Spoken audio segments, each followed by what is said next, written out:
What's going on, people? So I don't remember exactly when it was, but a few weeks ago, maybe a month ago, I don't know, some time ago, DevRunner, I was talking to him about running shoes, right? And he suggested trying out the SL20s by Adidas, right? BX's favorite. And so here we are, $85, $90 later, whatever. Got this here box. So there's the top of that for you. And then of course show you the side. Got that going on right about there. So they sounded pretty interesting, and I thought, you know what, let's go ahead and see what these are all about, right? And obviously I'm gonna get right into this because this review is gonna be just a little bit different than I normally would. So that's the reason for that. But here we go, looking at everything, making sure everything's kind of on the up and up, nothing wrong with these. I saw them earlier, you know, obviously they're unboxed and all that good stuff, which I generally don't do, but hey, it is what it is. So let's go ahead and knock this out, shall we? Ladies and gentlemen, it is now review time on this right here, the Adidas SL20 in some kind of colorway that I don't remember the name of, but it looks kind of cool to me.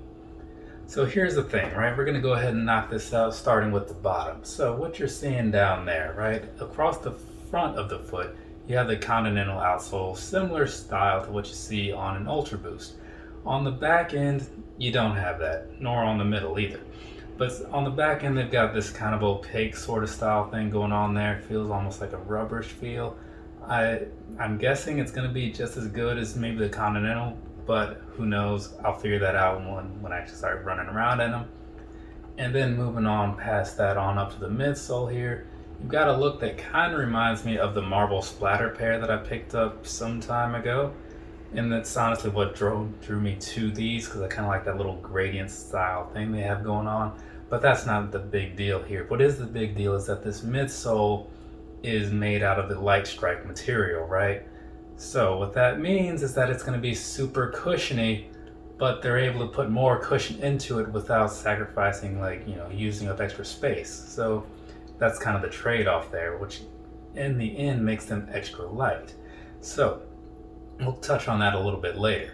Now moving on to the upper here. So this upper, I don't know how well it's going to show up in pictures and all that stuff, but here's the outside, or the lateral side if you want to use fancy terms. So over there, what you're gonna see is more of that gradient style splatter, paint smear, whatever you want to call it. You've got some black and some white mixed in there. You've got these pinkish colored, pink orangish colored stripes going on there with a little bit of a distressed look. And then behind that, you've got the SL20 with that same color for that font. And then switching things around on the inside, the medial side as they say, there it's pretty much just your standard black for the most part, though it does switch over to the white once you get about halfway through the shoe.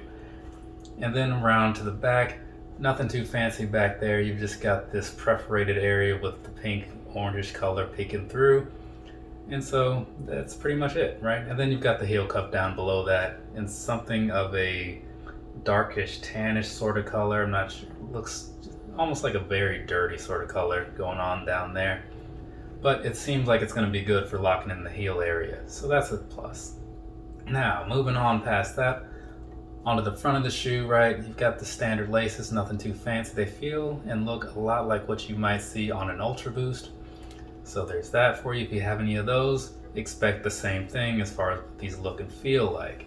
Behind that, you've got a very thin tongue here, and with the sock liner here, nothing too special around there. It's nice and cushiony. And on the inside, you've got that Lightstrike thing like I was talking about before. Now again, this whole upper, it's very much a mesh sort of feel. So that's kind of a nice touch. It's going to give it some extra light weight.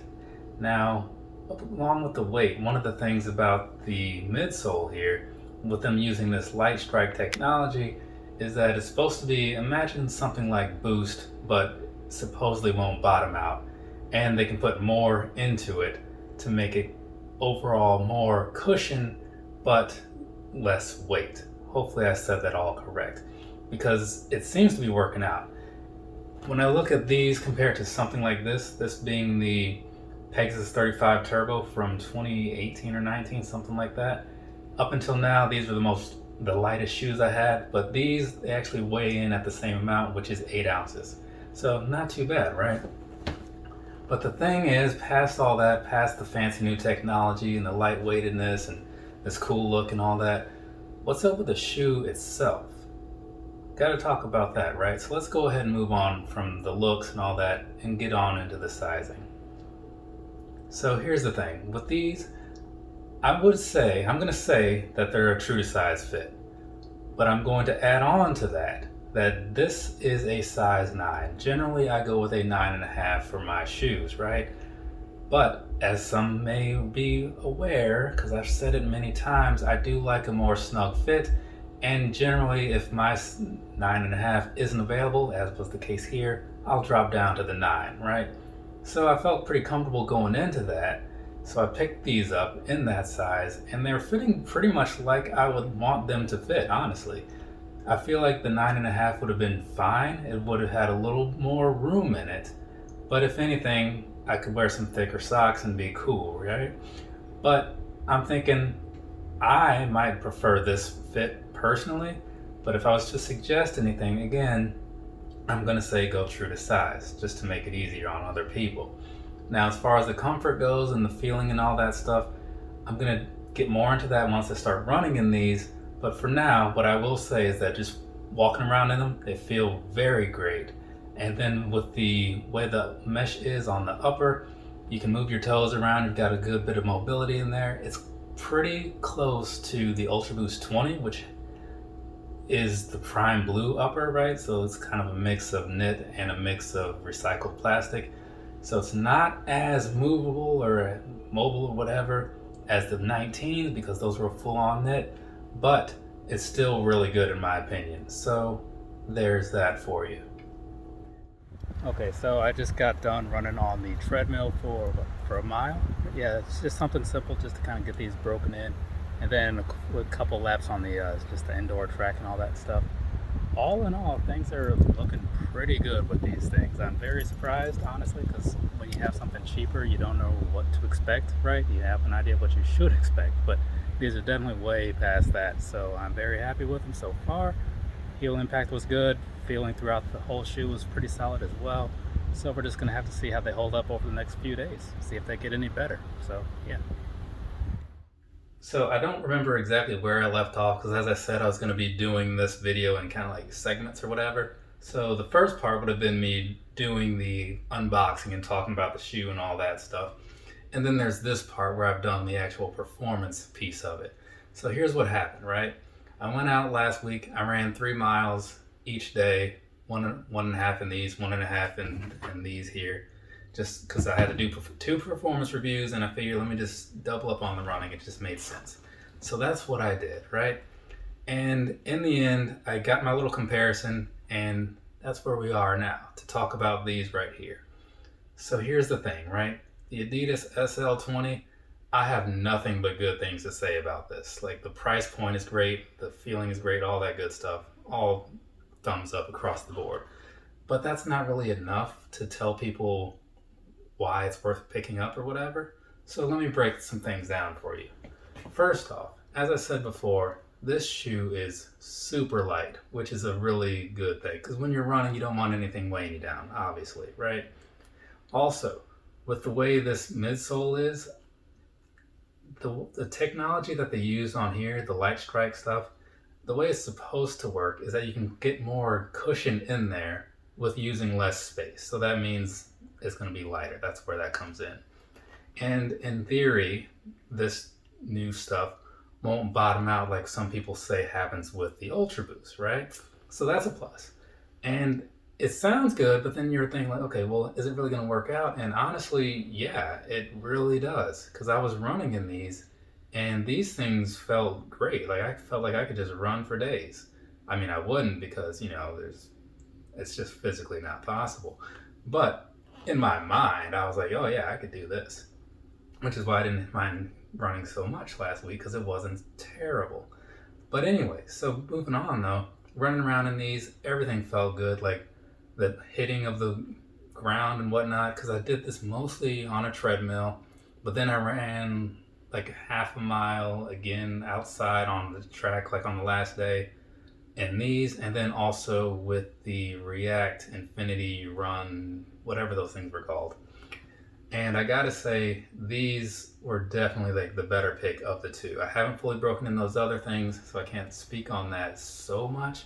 But just the way things are looking right now, if you're looking for a cheap running shoe, this SL20 is definitely like the way to go. Because I want to say it was 120 or 140 in retail, but these kind of things go on sale.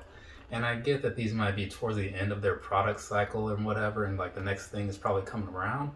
And I totally understand that. But the thing is, the reason I'm still doing this review, even though it's a little late, is that the technology itself is unlikely to go away anytime soon. So while Adidas might kind of pull off of the SL20, I'm sure there'll probably be like a 21 or some other Lightstrike running shoe. And a lot of what I'm saying here is probably going to hold true then, right? Also, given that these things are probably in a bunch of outlets, there's probably someone else that's going to run around and find a pair of these and wonder what they're all about. So we'll see. We'll see. Now, past that though, looking at the rest of the shoe, the upper is solid. I've got no complaints there. It's like the typical mesh style thing. It's not prime knit, but it still felt pretty good. I will say, even though I was kind of on the fence earlier about the sizing, I think that going true to size would have been a little better, but it's hard to tell how much extra room would have been in there because I prefer not to have too much when I'm running, right? But still, I'm going to side with telling people to go true to size, but try them on, obviously, if you have the option. But I ran around in these, and like I said, half size down, no problem. I'm just curious how much room I would have had in a normal true to size fit. But past that, though, like I said, running in these was solid. I would definitely suggest them because the price point is good. They're super light, super comfortable. The one thing that I found a little odd, though, was that as much as I was cool with running in them, I wasn't super huge on walking in them. But that's not uncommon for me with certain running shoes, like those Pegasus. I don't like walking in them, but I will run in them, no problem. So for these, I still felt that they were good, but I mean, walking with these, like, because depending on which one I wore first for the day, I kind of had some preferences towards other shoes. I'll just leave it at that. Not to say that these are bad, because they are not by any means. It's just you like what you like, you know what I'm saying? But as far as the running part, these are better than a lot of things. I would probably say that these are better than the Ultra Boost 20, honestly. There's a huge price difference in there, and like those shoes are very much different, but for a lot of reasons I kind of preferred these, which was unexpected to me because, again, I've been a huge Ultra Boost fan, talking them up for a lot of years now. But hey, if something's better, right? But go ahead and try a pair out for yourself and let me know what you think. Hopefully you think the same thing. I mean, I guess it doesn't matter if you disagree or agree with me. Like, I don't know a lot of you guys that watch these videos, you know what I'm saying? I like to hear your opinions, but like, yeah, anyways. So yeah, I'm gonna go ahead and get this thing wrapped up because there's not a whole lot else to add to this conversation. But here's the thing, sum it up. These things right here, super comfortable, highly recommended, crazy light. I think it was like 8 ounces, 9 ounces, something like that. Yeah, I don't think you can go wrong with these. And also, when you're running on even on the flatter surfaces of normal tracks or whatever, that energy return thing, that springy bounce that they add in there really helps you go that extra little bit, or at least move along a little bit faster, especially if your stride is right. So definitely worth checking out if you're looking for a running shoe, or just anything cheap and comfortable. So keep your eyes out, people. But anyways, for now, have a nice rest of your day or rest of your night, whatever it is, wherever you are. I think I'm done for a little while because I've been doing this YouTube thing a lot over the last several weeks, and now it's break time. It happens, So I'll see you when I see you, people.